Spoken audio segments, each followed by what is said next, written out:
నమస్కారం. సుఖీభవకు స్వాగతం. ఉప్పు లేని కూర, పప్పు లేని చారు తిన్నా ఒకటే, తినకపోయినా ఒకటే అని పెద్దలు సరదాగా అంటూ ఉంటారు. నిజమే. ఎన్ని దినుసులేసి వండినా కూరలోకి చిటికెడు ఉప్పు తగిలించకపోతే ఆ కూరకు అస్సలు రుచే రాదు.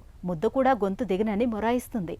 అయితే రుచి కోసమని రోజువారీ వంటల్లోకి స్పూన్ల కొద్దీ ఉప్పు వేసుకోవడాన్ని అలవాటు చేసుకుంటే ఆపై అనేక జబ్బుల పాలే చింతించాల్సి ఉంటుంది.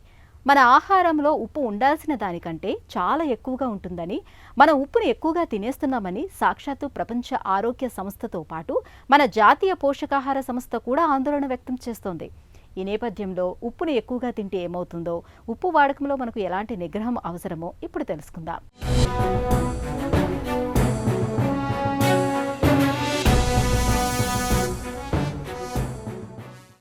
ఉప్పు ప్రస్తుతం చాలామందిని ఈ మాటే ఒక ఉత్పాతంలా భయపెడుతోంది. ఉప్పు ఒక మహమ్మారి అని, హాస్పిటళ్లు, టీవీల్లో డాక్టర్లు ఉప్పు ఒక రాక్షసి అని బయట రోడ్ల మీద హోర్డింగులు పెట్టి మరీ ఆసుపత్రి వర్గాలు ప్రజల్ని భయపెడుతున్నాయి. ఏ డాక్టర్ని ఏ సమస్యతో కలిసినా ఉప్పు తగ్గించండి అని చెప్పడం పరిపాటైపోయింది. అసలు మనం ఉప్పు తినాల్సిన పనే లేదని, మనం తినే అన్ని రకాల ఆహార పదార్థాల్లో ఉప్పు స్వతహాగా ఉంటుంది కాబట్టి ప్రత్యేకంగా ఉప్పు తినాల్సిన పనే లేదు అనే వాదనలు కూడా ఉన్నాయి. ఉప్పు తింటే బీపీ పెరుగుతుందని, హై బీపీ వల్ల గుండెపోటు లేదా పక్షవాతం వస్తాయని, కాబట్టి అందరూ ఉప్పు మానేయాలి అనే వాదనలు కూడా వినిపిస్తాయి. మొత్తంగా నేడు ఉప్పు అనేది మన పాలిట ఒక అంతుచిక్కని బ్రహ్మ పదార్థంలా, బేతాళ ప్రశ్నలా తయారైంది. అయితే నిజానికి మన శరీరానికి ఉప్పు అవసరం చాలా ఉందని చెబుతారు డాక్టర్లు. మనం రోజు తీసుకునే ఆహారంలో మనం ఈ ఆహారాన్ని మనం డివైడ్ చేస్తామన్నమాట. ఇప్పుడు కార్బోహైడ్రేట్స్, ప్రోటీన్స్ ఇవన్నీ మ్యాక్రోన్యూట్రియంట్స్ అంటారు. మ్యాక్రోన్యూట్రియంట్స్ అంటే మనం ఎక్కువ క్వాంటిటీలో తీసుకుంటాం. మన రైస్ కానీ, మనం చపాతీలో గోధుమలు ఇవన్నీ, తర్వాత గ్రీన్ లీఫ్ వెజిటబుల్స్ ఇవన్నీ కాకుండా ఈ మినరల్స్, విటమిన్స్, ట్రేస్ ఎలిమెంట్స్ అనేవన్నీ మైక్రోన్యూట్రియంట్స్ అంటాం. అంటే చాలా చిన్న మొత్తంలో, అంటే మిల్లీగ్రామ్లో చాలా చిన్న మొత్తంలో తీసుకుంటాం. సో ఈ మినరల్స్లో మోస్ట్ ఇంపార్టెంట్ది, చాలా ముఖ్యమైనది ఈ సోడియం అన్నమాట. ఉప్పు, మన రోజు వాడే ఉప్పులో సోడియం, అది మన బాడీలో చాలా చాలా ప్రభావాలు ఉంటాయండి బాడీ మీద. సో ఆ సోడియం అనేది మన నార్మల్గా మన బాడీలో ఉంటుంది. మనం తీసుకునే ఆహారం ద్వారా ఇంకొంత లోపలికి వెళ్తూ ఉంటుంది. అది అవసరం బట్టి కొంత ఉంచి కొంత కిడ్నీ బయటికి పంపించేస్తూ ఉంటుంది యూరిన్ ద్వారా. సో ఈ సోడియం అనేది ముఖ్యంగా మన బీపీ మెయింటైన్ చేయడానికి, అంటే బ్లడ్ ప్రెషర్ ఒక సర్టెన్ లెవెల్లో మెయింటైన్ చేయడానికి, అంతేకాకుండా ఈ మన బాడీలో బ్లడ్ వెసల్స్లో ఉన్న హెల్త్ మెయింటైన్ చేయడానికి, అన్నిటికి కూడా సోడియం అనేది చాలా చాలా ఇంపార్టెంట్ అండి. ఒకప్పుడు మనం ఓన్లీ, అంటే చాలా ఒక 20-30 ఏళ్ల క్రితం ఓన్లీ కళ్ళుప్పు అనేవాళ్ళు. ఆ సముద్రం నుంచి తీసిన ఉప్పు కళ్ళుప్పు అంటారు, సీ సాల్ట్ అంటారు. ఇప్పుడు మనం అన్ని చోట్ల మనం సూపర్ మార్కెట్లో మనం కొనుక్కొస్తూ ఉంటాం రోజు టేబుల్ సాల్ట్ అని. టేబుల్ సాల్ట్ ఒకటి, సీ సాల్ట్ ఒకటి, రాక్ సాల్ట్ అని, తర్వాత ఈ మధ్య చాలా ఫేమస్ అయింది హిమాలయన్ పింక్ సాల్ట్ అని, అలాగనే బ్లాక్ సాల్ట్ అని, ఇలాగా చాలా రకాలు ఉన్నాయి సాల్ట్స్. అయితే ముఖ్యంగా మనం అందరం కామన్గా వాడేది టేబుల్ సాల్ట్, 90% టేబుల్ సాల్ట్. కొంతమంది ఈ మధ్య కొత్త ట్రెండ్గా హిమాలయన్ పింక్ సాల్ట్ అని, తర్వాత బ్లాక్ సాల్ట్ అని, ఇవన్నీ కూడా మొదలెట్టారు. ఇలా రకరకాల ఉప్పులు ఉన్నాయి. సో ఉప్పుల రకాలు ఎన్ని ఉన్నాయి, ఆపోహాలు కూడా అన్నీ ఉన్నాయండి. అసలు ఉప్పు ఎక్కడి నుంచి వస్తుందని మనం అనుకుంటే, మనం చాలా వరకు ఉప్పు అనేది లెక్క ఎక్కడ వేస్తూ ఉంటే, మనం కూరలో కలుపుకునే ఉప్పు లేకపోతే పెరుగన్నంలో కలుపుకునే ఉప్పే లెక్క వేసుకుంటాం. కానీ ఈ సాల్ట్ అనేది మనం తినే ప్రతి పదార్థంలో కూడా ఉప్పు అనేది ఉంటుంది. సో ముఖ్యంగా మీరు రైస్ తిన్నా అందులో సోడియం కంటెంట్ ఉంది. ఫర్ ఎగ్జాంపుల్ సింపుల్ది, 2 స్పూన్లు తేనె వేసుకుని, ఏదో బ్లాక్ టీలోనో లేకపోతే దేనికో తేనె వేసుకున్నా కూడా అందులో కూడా సోడియం కంటెంట్ ఉంటుంది. ఈ సోడియం అనేది ప్రతి ఫుడ్లో, మనం ఇప్పుడు మీరు మామిడికాయ తినంటే తీయగా ఉంటుంది, దానిలో కూడా సోడియం ఉంది. అలా ప్రతి దాంట్లో కూడా సోడియం, ఉప్పు లేని పదార్థాలు ఏవి ఉండవు చాలా వరకు. అన్నిటిలో కూడా సోడియం కంటెంట్. మనం ఉప్పు అన్నప్పుడు కొద్దిగా ఆ డిఫరెన్స్ కూడా చెప్తాను మీకు. ఆ ఉప్పుకి మామూలుగా దీని సోడియం కంటెంట్, ఈ సోడియం అనేది అన్ని ఇప్పుడు మన రైస్లో కానీ, చపాతీలో కానీ, మన గోధుమల్లో కానీ అన్నింటిలో కూడా సోడియం అనేది అదొక ఎలిమెంట్ అనమాట. అది కాన్సన్ట్రేషన్ ఒక్కో దాంట్లో ఒక్కో రకం ఉంటుంది అనమాట. ఉప్పు అనేది నిజానికి ఒక ఖనిజ లవణం. శరీరంలో విషపూరిత వ్యర్థాలను తొలగించడంలో ఉప్పుదే కీలక పాత్ర. మన శరీరంలో నీటి మోతాదును నియంత్రించడంలో ఉప్పు ప్రధాన పాత్ర పోషిస్తుంది. అలాగే శరీరంలో రక్తపోటును నియంత్రించడంలో, నాడీ వ్యవస్థలో సమాచార వారధుల్ని చక్కగా పనిచేయించడంలోనూ, శరీరంలో pH శాతాన్ని చక్కగా ఉంచడంలోనూ, జీర్ణ వ్యవస్థ సాఫీగా పనిచేయడానికి ఉప్పు ఉండాల్సిందే. అయితే అతి సర్వత్రా వర్జయేత్ అన్నట్టుగా రుచి కోసం అలవాటు పడి అదే పనిగా ఉప్పును తింటుపోతే అది మన ఆరోగ్యానికి పెనుముప్పుగా పరిణమిస్తుంది. ముందుగా రక్తపోటు పెరుగుతుంది. ఆపై అది ప్రత్యక్షంగా పరోక్షంగా గుండె జబ్బుల నుంచి పక్షవాతం వరకు ఎన్నో సమస్యల్ని తెచ్చిపెడుతుంది. అంతేకాదు, జీర్ణాశయ క్యాన్సర్లు, కిడ్నీలో రాళ్లు, ఎముకలు గుల్లబారడం, ఊబకాయం, ఉబ్బసం, కండరాలు పట్టేయడం ఇవన్నీ ఉప్పుతో తలెత్తే తలనొప్పులే అంటారు నిపుణులు. సాల్ట్ ముఖ్యంగా అండి మనకి బ్లడ్ ప్రెషర్ అండి, మన బీపీ కంట్రోల్ అంతా సాల్ట్ బట్టే ఉంటుంది. సో బీపీ కనుక సాల్ట్ ఎక్కువ ఉంటే బీపీ ఎక్కువ పెరిగే అవకాశం ఎక్కువ ఉంది. సో బీపీ పెరిగితే కంపల్సరీగా దాని ఎఫెక్ట్స్ హార్ట్ మీద, కిడ్నీ మీద, బ్రెయిన్ మీద, మన కంటి మీద, రక్తనాళాల్లో వీటిలన్నిటి మీద కూడా ఎఫెక్ట్స్ ఉంటుంది. ముఖ్యంగా హార్ట్, బ్రెయిన్ చాలా ఇంపార్టెంట్ అండి. ఎందుకంటే హార్ట్ అటాక్స్కి రావటం కానీ, హార్ట్ ఫెయిల్యూర్ అంటాం, హార్ట్ సరిగ్గా పంప్ చేయకపోవటం, అలాగనే పెరాలసిస్ స్ట్రోక్స్, ఒక బ్లడ్ సర్క్యులేషన్ బ్లాక్ అయ్యి పక్షవాతాలు ఇట్లాంటివి కూడా ఎక్కువగా ఈ సాల్ట్ వల్ల వస్తుంది. ఇదే కాకుండా కిడ్నీ ఫెయిల్యూర్లో సాల్ట్ ఏమాత్రం తీసుకున్నా కూడా కిడ్నీ ఫెయిల్యూర్ పెరుగుతుందండి. సో కిడ్నీ మీద, హార్ట్ మీద, తర్వాత మన బ్రెయిన్ మీద చాలా ఇంపార్టెంట్ ఎఫెక్ట్ ఉంది. ఎందుకంటే మిగతా అన్నీ కొద్దిగా పర్లేదు, కానీ ఇవన్నీ ఏంటంటే ఒకసారి పెరాలసిస్ వస్తే మంచం మీద పడిపోయి ఉండాల్సి వస్తుంది. ఒకసారి హార్ట్ అటాక్ వస్తే మనం చాలా వరకు మనం యాక్టివ్గా పని చేసే పరిస్థితి ఉండదు. హార్ట్ ఫెయిల్యూర్కి వెళ్తే చాలా వరకు హాస్పిటల్ చుట్టూ తిరగాల్సి వస్తుంది. కాబట్టి సో ఇవన్నీ కూడా చాలా ఇంపార్టెంట్. ఈ కంటి రక్తనాళాల మీద కూడా ఎఫెక్ట్స్ ఉండటం వల్ల చూపు తగ్గటం ఇట్లాంటివి కూడా జరుగుతూ ఉంటుంది. ఇవన్నీ కాకుండా ఈ బీపీ వల్ల ఈ డెమెన్షియా, మనకి ఈ పెద్దల్లో ఎక్కువగా మతిమరుపు రావటం ఇట్లాంటివన్నీ కూడా వాస్కులర్ డెమెన్షియా అంటాం. హైపర్టెన్షన్ దాని మీద ఎఫెక్ట్స్, దీనివల్ల ఇవన్నీ కూడా డైరెక్ట్గా ఇవన్నీ హార్ట్ సాల్ట్కి రిలేషన్ ఎక్కువ ఉందండి. ఏమాత్రం సాల్ట్ ఎక్కువ తీసుకున్నా మన బీపీ పెరిగి ఇట్లన్నిటి మీద కూడా ప్రభావం చూపిస్తూ ఉంటుంది. ఇంతేకాకుండా కొన్ని ఊబకాయం అంటే ఒబేసిటీ, ఈ క్యాన్సర్సు, అలా కాకుండా మనకి ఇప్పుడు మెటబాలిక్స్ ప్రాబ్లమ్స్ అని కొన్ని వస్తున్నాయి లివర్ మీద, అన్నిటి మీద మీకు ఏదన్నా సరే డైరెక్ట్గా కానీ ఇండైరెక్ట్గా కానీ. ఇప్పుడు మనకి హార్ట్ మీద ఇవన్నీ డైరెక్ట్ ఎఫెక్ట్స్ అయితే ఇండైరెక్ట్గా కూడా కొన్ని ఎఫెక్ట్స్ బాగా కనిపిస్తాం. ప్రపంచ ఆరోగ్య సంస్థ నిర్వహించిన అధ్యయనాల ప్రకారం మన దేశంలో సగటున ప్రతి ఒక్కరూ రోజుకు 9 నుంచి 12 గ్రాముల వరకు ఉప్పును తింటున్నారని గుర్తించారు. ఇలా అతిగా ఉప్పును తినే అలవాటు ముందుగా రక్తపోటును పెంచుతుంది. ఆపై గుండె జబ్బు, పక్షవాతం, క్యాన్సర్ల వరకు పలు రకాల ఉపద్రవాల్ని తెచ్చిపెడుతుంది. ఉప్పుతో ముంచుకొచ్చే ముప్పుల గురించిన మరిన్ని వివరాలను ఇప్పుడు తెలుసుకుందాం. హై బీపీ ఇదొక నిశ్శబ్ద ఉపద్రవం. నిర్లక్ష్యం చేస్తే అటు గుండెలో గాని లేదా ఇటు మెదడులో గాని సునామీని తెచ్చిపెడుతుంది. నిన్న మొన్నటిదాకా పెద్ద వయసులో మాత్రమే హై బీపీ వచ్చేదని భావించేవారు. అయితే మారిన జీవనశైలి పుణ్యమా అని నేడు యువకుల్లో కూడా అధిక రక్తపోటు కనిపిస్తోంది. రక్తపోటు విషయంలో కనిపించే ఒత్తిడులు, వ్యాయామలేమి, వయసు పైబడడం లాంటి అనేక కారణాల్లో ఎక్కువగా ఉప్పు తినడం కూడా ఒక ప్రధాన కారణమని చెబుతున్నారు డాక్టర్లు. నిజమే, వాస్తవంగా రక్తంలో నీటి శాతాన్ని నియంత్రించి బీపీని నియంత్రించడంలో ఉప్పుదే ప్రధాన పాత్ర. అయితే ఉప్పు ఎక్కువగా తినడం వల్ల అందరిలో బీపీ పెరుగుతోందా అంటే, కొందరిలో మాత్రమే ఉప్పు ఎక్కువగా తినడం వల్ల బీపీ పెరుగుతోందని, కొందరిలో ఉప్పుకు బీపీకి ఎలాంటి సంబంధం కనిపించడం లేదు అని వైద్య పరిశోధనల్లో వెల్లడైంది. అందుకే ఉప్పు వల్ల వచ్చే అనర్థాలు వ్యక్తులను బట్టి మారుతుంటాయి అని చెబుతున్నారు డాక్టర్లు. ముఖ్యంగా ఈ సాల్ట్ ఏం చేస్తుందంటే, సాల్టు, వాటర్ ఈ రెండు మనకి సాల్ట్ కరిగేదే మన ఉప్పు వేస్తే నీళ్ళల్లో కరుగుద్ది. సాల్ట్ ఎక్కడ ఉంటుందో వాటర్ అక్కడ ఉంటుంది అనమాట. మీరు సాల్ట్ ఉన్న చోట ఏమవుద్దంటే అది వాటర్ లాక్కుంటుంది.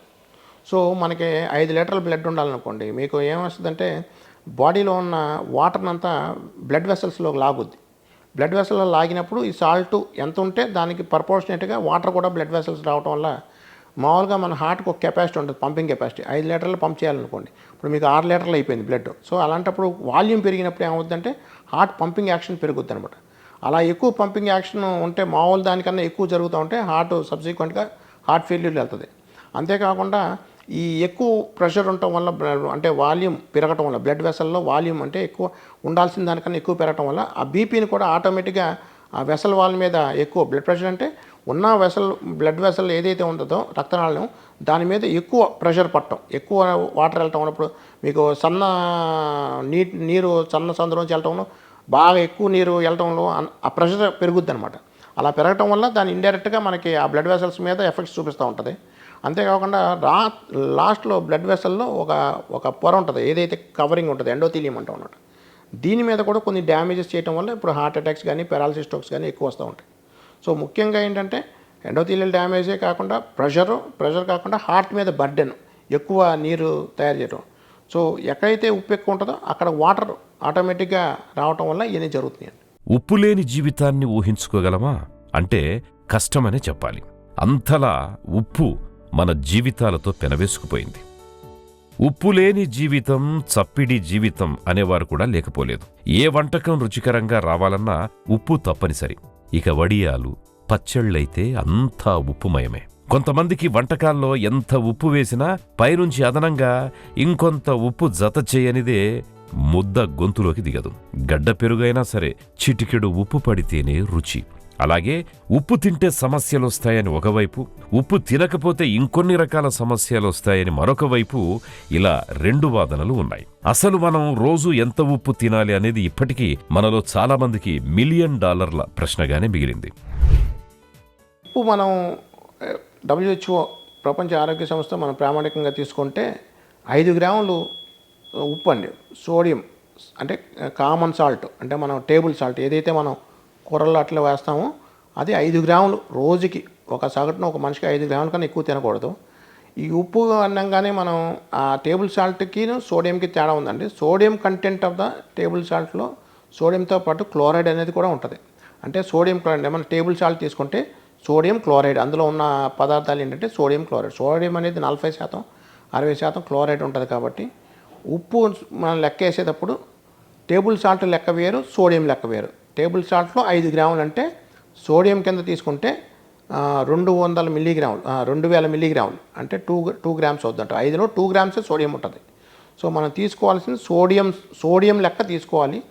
ఒకవేళ మనం టేబుల్ సాల్ట్ కింద తీసుకుంటే ఓన్లీ 5 గ్రాములు. అంటే మ్యాక్సిమం మీరు ఒక టేబుల్ స్పూన్ తీసుకుంటే అందులో అంటే పైకి రాకూడదు, అది టోటల్గా తల కొట్టేస్తూ ఉంటారు. మన స్పూన్తో తీసుకున్న తర్వాత చాలా వరకు మన స్పూన్ని తీసినప్పుడు దాని మీద ఇదిగా వస్తూ ఉంటుంది. అలా పైకి రాకూడదు, కంప్లీట్గా తీసేసి దాన్ని ఆ లెవెల్కి కనిపించాలి, అలా పైకి రాకూడదు అనమాట.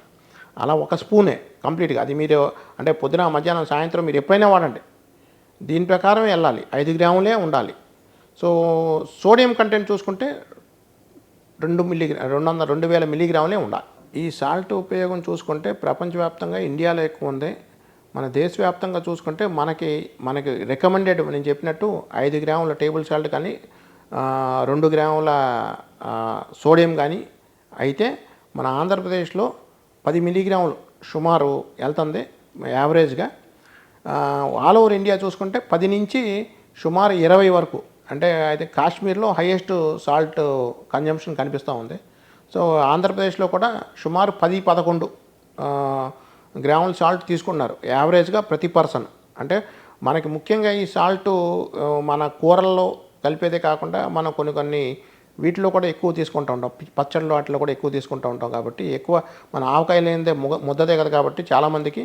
సో అది కంపల్సరీగా మన ఇంట్లో కానీ మన ఏ ఫంక్షన్లోకి వెళ్ళినా కానీ అక్కడ పచ్చడి పడకపోతే చాలామందికి ఆ ఫస్ట్ ముద్ద పచ్చడితోనే మిగతా అదంతా స్టార్ట్ అవుతుంది. కాబట్టి మన సాల్ట్ కన్సంప్షన్ చాలా ఎక్కువ ఉంది. ఇవాళ మార్కెట్లో మనకు చాలా రకాల ఉప్పు అందుబాటులో ఉంది.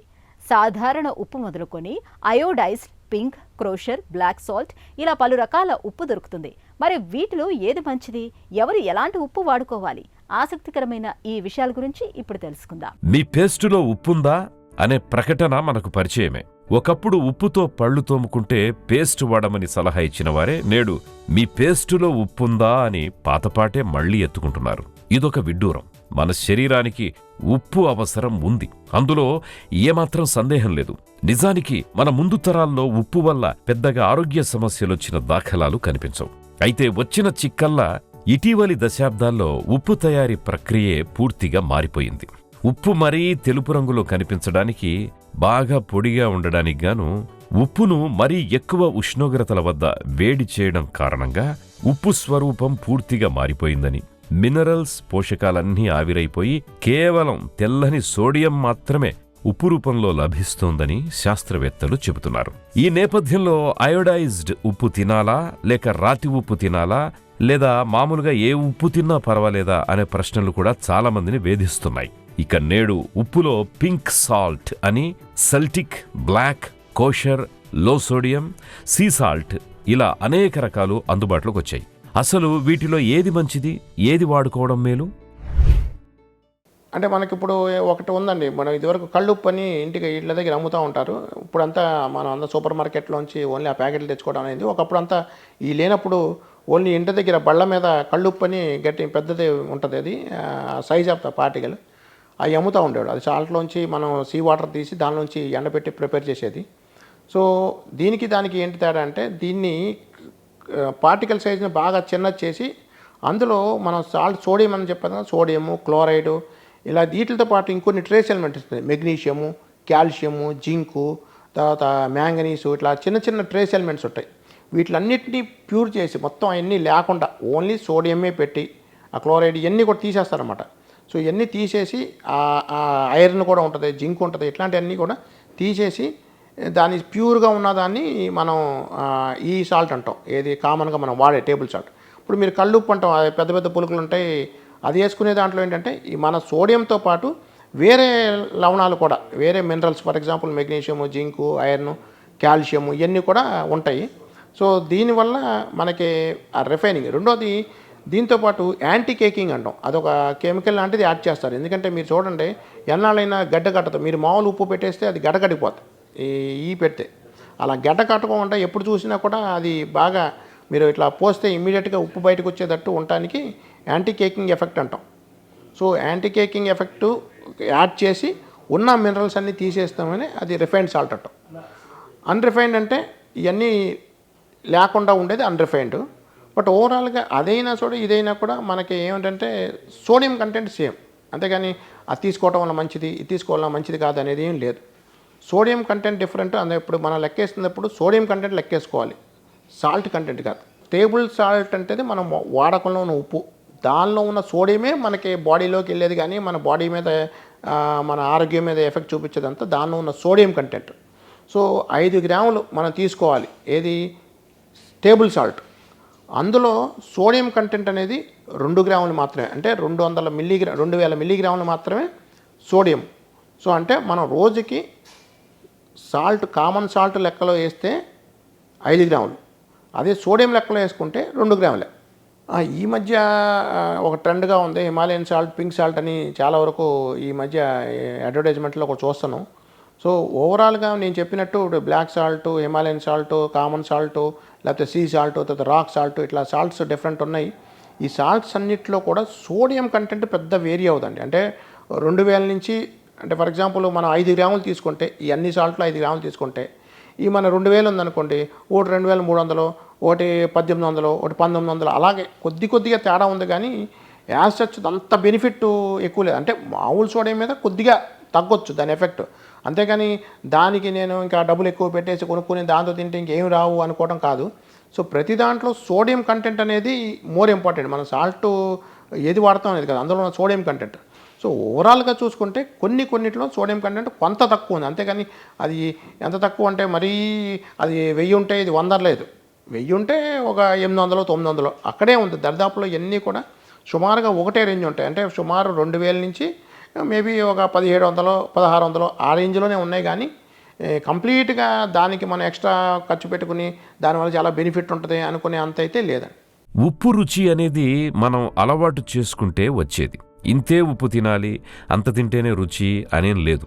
మనం ఎంత ఉప్పు తినడానికి అలవాటు పడితే అదే రుచి. కాబట్టి సాధ్యమైనంత తక్కువ ఉప్పు తినడం అలవాటు చేసుకోవడం ఉత్తమం. పిల్లలకు చిన్నతనం నుంచే తక్కువ ఉప్పు తినడం అలవాటు చేయాలి. భోజనాల బల్ల మీద ఉప్పు డబ్బా పెట్టుకుని మరి పదార్థాల్లో మజ్జిగ, పెరుగులో కలుపుకొని తినటం మానేయాలి.